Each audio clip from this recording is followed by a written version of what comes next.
Tony Stark.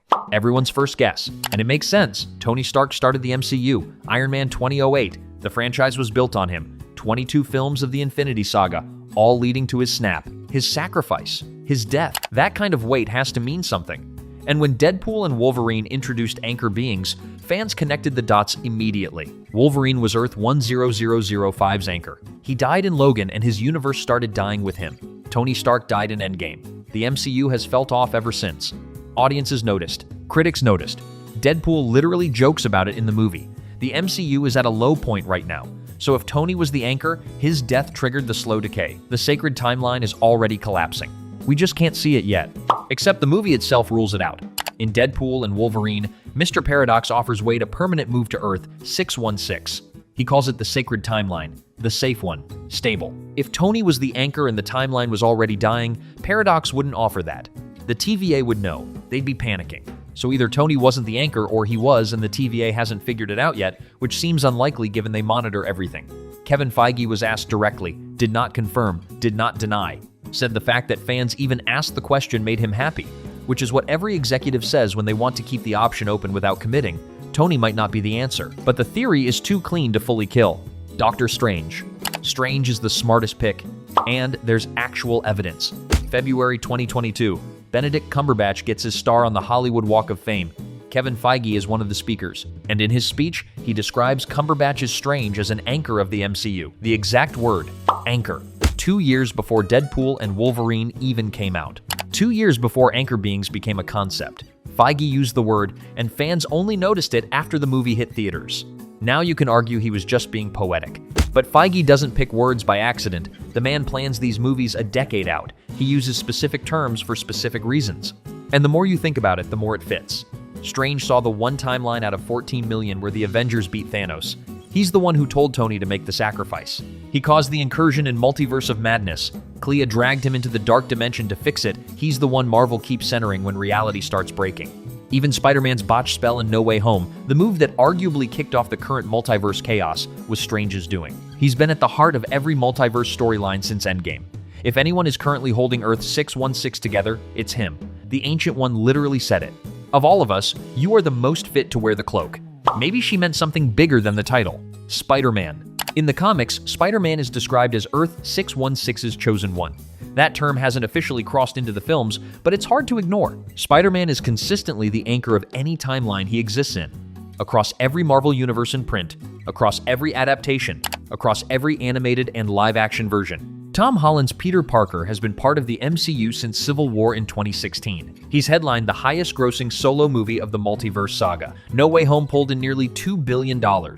The character matters to audiences in a way few others do, and in the MCU specifically, his existence is now tied to a spell that erased him from everyone's memory. He literally doesn't exist to most of Earth 616 anymore, which is either a brilliant anchor being set up or a complete narrative reset that makes him impossible to be one.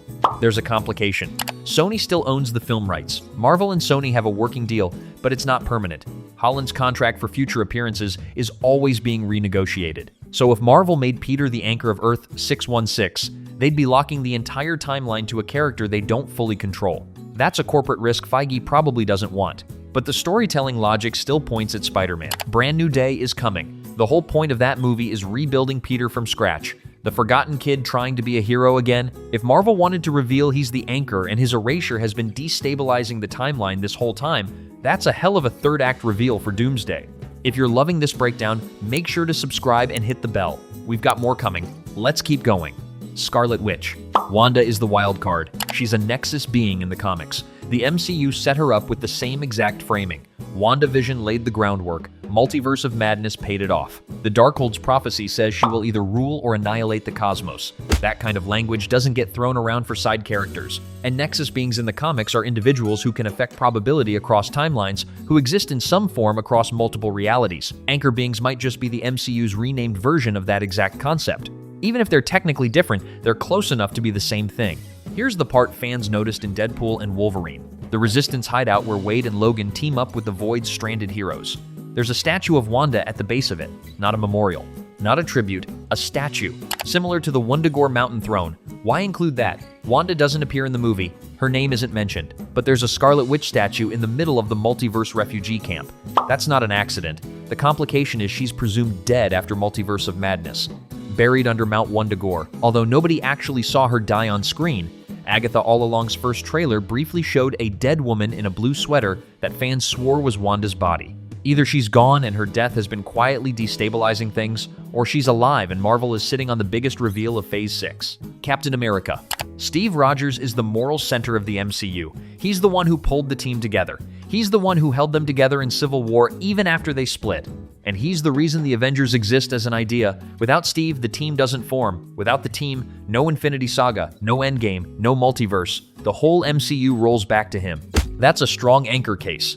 And it gets weirder when you remember what he did at the end of Endgame. He went back in time, stayed in the past with Peggy, lived an entire life in the 1940s and 50s. That's a major timeline disruption, the kind of thing that should have caused a Nexus event, maybe an incursion. The TVA was created to prune those exact deviations, and somehow Steve's life got allowed. There's a current wrinkle. Doomsday set photos have leaked showing a 1940s house at Windsor Great Park, codenamed Luke Cage, confirmed to be Chris Evans returning. A teaser also reportedly showed Steve cradling a baby. The teaser leaked. The character is back, which means the MCU is bringing Steve back into the active timeline. If he's the anchor, and he's still alive in the past, that timeline has been quietly stable this whole time. His sudden return to the main storyline could be the thing that triggers the rest of the multiverse collapse, or it could be the thing that saves it.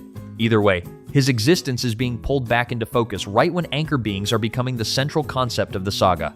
That's not coincidence. The Hulk. Nobody talks about Bruce Banner as a candidate, and that might be the point. Hulk is one of only 2 original Avengers still alive in the main timeline. Thor is the other. But Thor went off into space with the Guardians and came back changed.